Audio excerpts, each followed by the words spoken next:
It's time to strap yourselves in because the election campaign starts unofficially.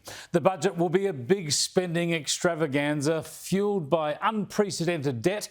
Remember when we used to worry about that? And it'll be full of goodies for pensioners, for first home buyers, for motorists and more. It'll be unashamedly designed to win over your vote in about 6 weeks' time. And from the moment Josh Frydenberg gets to his feet at 7:30 tonight in Canberra, the government and the opposition will be in full campaign mode. The Prime Minister might call the election officially on the weekend, or more likely the weekend after that, probably for May the 14th, although it could be a week either side. They are really the only options, so it's going to be frantic. On a more cerebral note, though, aside from the giveaways, the budget's going to consolidate a very important message, a very important reality, actually, that will form the foundation of the Coalition's re-election case. It'll put together the strands, pull together all those strands and demonstrate that Australia has gotten through the pandemic in better economic shape than just about any other developed country.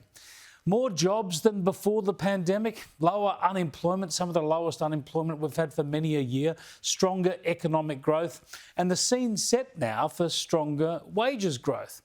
This is a good story. While some of us, like me, would have liked less debt and fewer lockdowns and restrictions, the reality is undeniable, and that is that Australia has handled this pandemic thing better than most countries. We're now opening up and rebounding and getting on with life.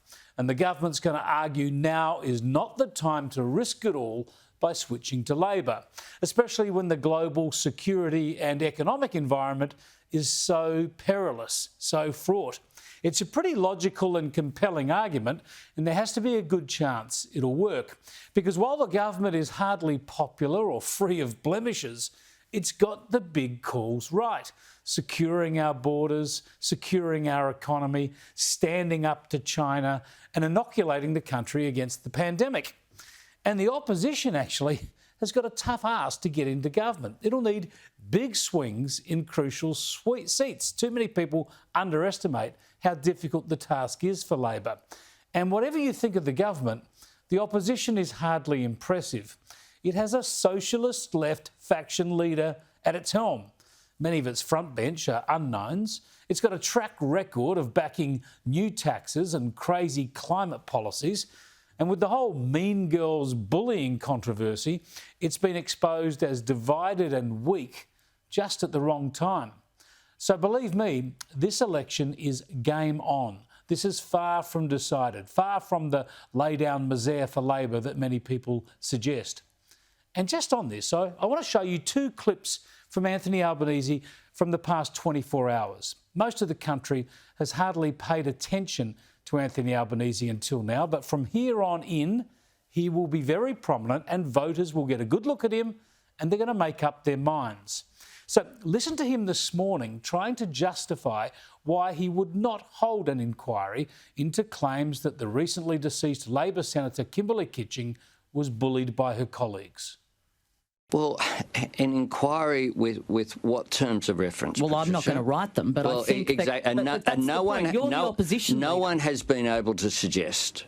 But you're the opposition. No one has been able to suggest anything other than the processes that we have in place. We have an ongoing, like a rolling inquiry, Patricia. But if the rolling inquiry mustn't be working very well if she's been saying to her friends and colleagues that she was bullied. Well, it has worked. It has worked, Patricia.